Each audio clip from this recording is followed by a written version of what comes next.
Hello and welcome back to Life in Recovery. Were you aware that everyone has their own unique tongue print, just like fingerprints? Well, this video doesn't actually bear any correlation to that little bit of trivia, except it is about creating something unique and personal to you. This video's all about emotional first aid kits and creating self-soothing kits. Life can be quite complicated.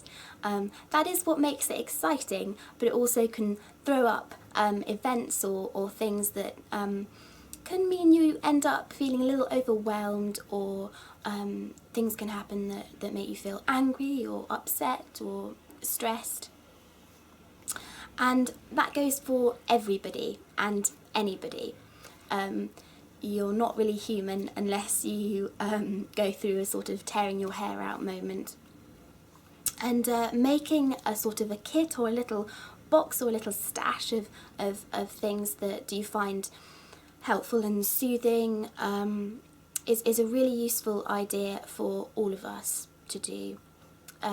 These are just going to be a few little ideas based on each sense, so there'll be 5 senses and a couple of ideas for each sense. Obviously this is very personal and individual to you, so if you find something really soothing, then do it. You know, it was what works for you.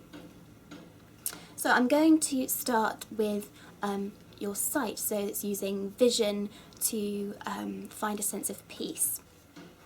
This could be going to a museum and looking at a beautiful piece of art, or it could be watching a TV programme for half an hour.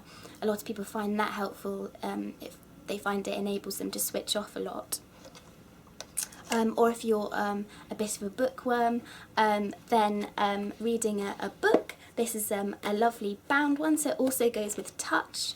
A lot of men and women find it really helpful to get their feelings out on paper and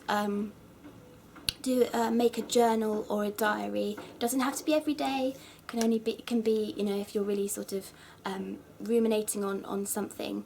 It helps you not to sort of push those feelings down, and that's really good.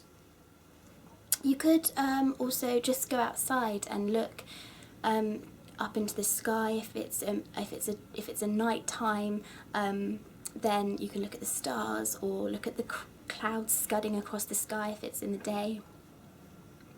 And that's a really simple way of getting a little bit of perspective and a bit of a break. The next sense is hearing, and the most obvious one is music and songs, and creating a playlist or a compilation CD with lots of your favourite songs or music that you find really calming is the easiest way. And I actually had somebody made one for me, and they called it the Cheeriness album, and I use that all the time. I don't even have to be feeling sad to use it, and it's a really lovely and personal thing to listen to. You could also open your window and listen to the birds singing. It might sound a little bit twee, but it's free, it's easily accessible, and it's a beautiful sound. And the other thing you could maybe do is talk to friends or family. It doesn't have to be about what you're struggling with, or you may not even know why you're feeling like you're feeling. You might just want to talk about what you're planning to eat that night, or what you're going to do at the weekend, or gossip about somebody or something. So that's a great way of getting a little bit of a release, is talking about something or to someone else. The next one is probably one of the easiest ones. It's smell. Obviously, lots of people like different smells, so it's whatever you find the most attractive. Spraying perfume, or if you're a man, aftershave on yourself can not only make you feel quite special, but it also just leaves that beautiful scent, and people find scent quite evocative. You have a big sensory memory for smells. Lighting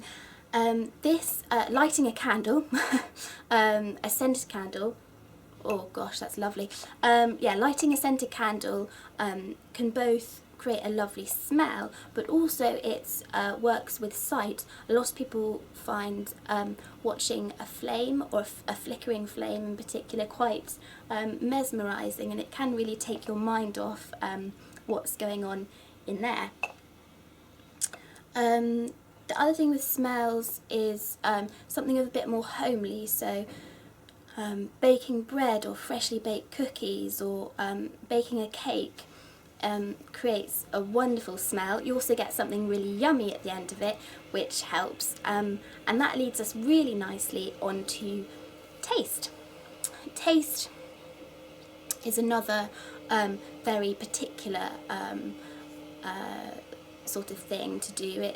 A lot of people don't like very strong tasting things, and but everyone seems to love chocolate, and drinking chocolate especially is a really comforting and sort of, well, I think quite luxurious thing to do.